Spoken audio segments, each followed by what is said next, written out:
Dans les pays du G5 Sahel, au Burkina Faso, au Mali, en Mauritanie, au Niger et au Tchad, les jeunes représentent à eux seuls près de 65% de la population. Cependant, les perspectives d'avenir de cette jeunesse sont limitées, faible niveau d'éducation en raison d'un système scolaire engorgé par l'explosion démographique, liberté de circulation entravée par l'insécurité, marché du travail atone et paupérisation rampante.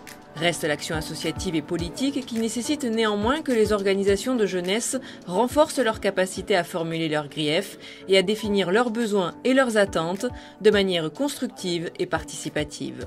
Le projet La Voix des jeunes du Sahel, mis en œuvre par le Centre pour le dialogue humanitaire HD avec le soutien financier de l'Union européenne et du Royaume du Danemark, contribue depuis 2017 à structurer un dialogue entre plus de 1000 organisations de jeunesse et autorités au niveau local, national et régional dans les pays du G5 Sahel.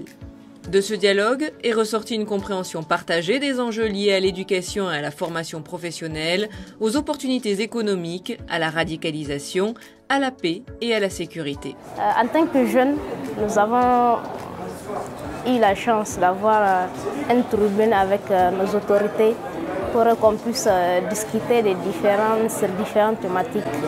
Nous avons eu un consensus avec nos autorités et notre voix est en train de se porter. Avant, on regardait les choses de loin, on laissait faire, les gens décidaient à notre place. Mais avec le projet, voilà, on nous a fait comprendre petit à petit que jeune, voilà, aujourd'hui c'est toi et l'avenir, voilà, il faut commencer à le dessiner maintenant. Donc le projet m'a amené à cultiver plus de leadership, à être entrepreneur. En réponse aux propositions des organisations de jeunesse, les autorités des pays du G5 Sahel ont accepté d'ouvrir 3 chantiers nationaux prioritaires par pays, visant à l'adoption de nouvelles politiques ou décisions sur la base des recommandations issues d'échanges avec les organisations de jeunesse. Nous avons pu discuter librement avec les autorités et nos réflexions ont été portées au niveau national, sous-régional. Pour preuve, nous saluons l'adoption de la première politique nationale de jeunesse du Tchad. J'ai remarqué une évolution au niveau de prise en compte des jeunes dans l'action publique et la commune de Nouadhibou. Les jeunes sont bien impliqués au niveau de la commune parce que toutes les décisions qui se prennent au niveau de la commune, les jeunes sont impliqués. Pour assurer la pérennité du dialogue, le projet renforce les capacités des organisations de jeunesse bénéficiaires dans les 25 régions d'intervention en matière de gouvernance associative, de gestion de projet, des instances locales de prise de décision et de médiation communautaire. Ça nous a permis de nous asseoir avec nos autorités, tant locales que nationales, pour parler des défis et des enjeux que nous rencontrons par rapport à l'éducation, aux opportunités économiques et à la participation citoyenne.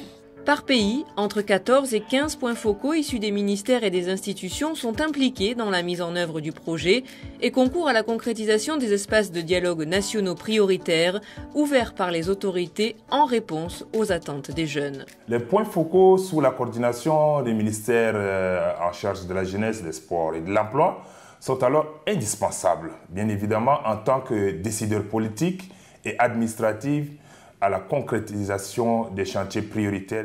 Les réflexions viennent des jeunes. C'est eux qui disent voilà ce qu'il nous faut dans tel domaine, voilà ce qu'il nous faut dans tel domaine.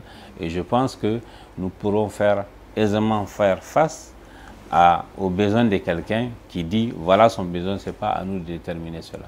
Les jeunes sont aujourd'hui armés à lutter contre les défis comme l'extrémisme, le radicalisme. Les jeunes sont devenus capables de mettre en place des projets générateurs de revenus qui contribuent à l'autonomisation des jeunes. Un mécanisme de suivi interne a également été mis en place afin que les points focaux puissent suivre la mise en œuvre des chantiers nationaux prioritaires ouverts. Les points focaux doivent aussi participer techniquement au cadre du dialogue initié par HD. Le rôle de concrétisation, c'est donc d'abord de faire connaître, de vulgariser les projets et de suivre les mises en œuvre. Parce que dans la mise en œuvre, certes, c'est la jeunesse qui est impliquée, mais au niveau aussi des gouvernements, on a un rôle à jouer à travers certaines politiques, à travers certains plaidoyers. Donc on accompagne la jeunesse dans ce sens. Les 25 cadres intergénérationnels de dialogue et de médiation, mis en place dans les 25 régions d'intervention du projet, ont été mis à contribution devant les antennes des radios locales pour échanger autour des sources de tensions locales impliquant les jeunes.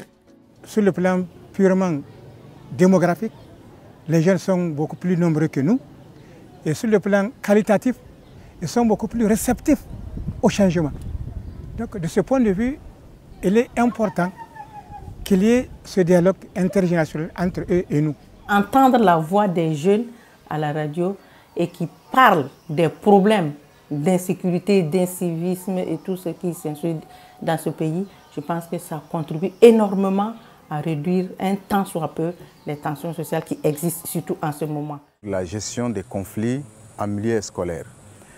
Ce thème a vraiment beaucoup ému les auditeurs de la radio SAR qui ont participé massivement, ont proposé des solutions à certaines tensions qui sévissent en milieu scolaire. Au niveau régional, le projet La Voix des jeunes du Sahel accompagne depuis 2017 le secrétariat permanent du G5 Sahel dans le processus d'élaboration et de validation de la stratégie intégrée de jeunesse du G5 Sahel et de son plan d'action à travers la mise à disposition d'expertise et la facilitation des rencontres. En outre, le projet facilite la participation des jeunes de la diaspora au processus. Ce sont les jeunes qui vont nous rappeler qu'il ne suffit pas de discours, de conférences, mais il s'agit aussi de réalisation sur le terrain au profit des jeunes, au profit des populations les plus vulnérables. Dans ce cadre-là, nous avons voulu, au-delà de la stratégie intégrée qui a été développée sur 2-3 ans, que très rapidement, les jeunes soient en réseau, qui est un réseau des jeunes du G5 Sahel, comme il y a une plateforme des femmes du G5 Sahel, et qu'ensuite cela se traduise par des actions concrètes sur le terrain, au profit de cette jeunesse, qui ici et ailleurs nous rappelle que c'est elle le présent et l'avenir. Le projet La Voix des jeunes du Sahel contribue à favoriser l'intégration des organisations de jeunesse au processus de prise de décision politique et socio-économique au niveau local, national et régional.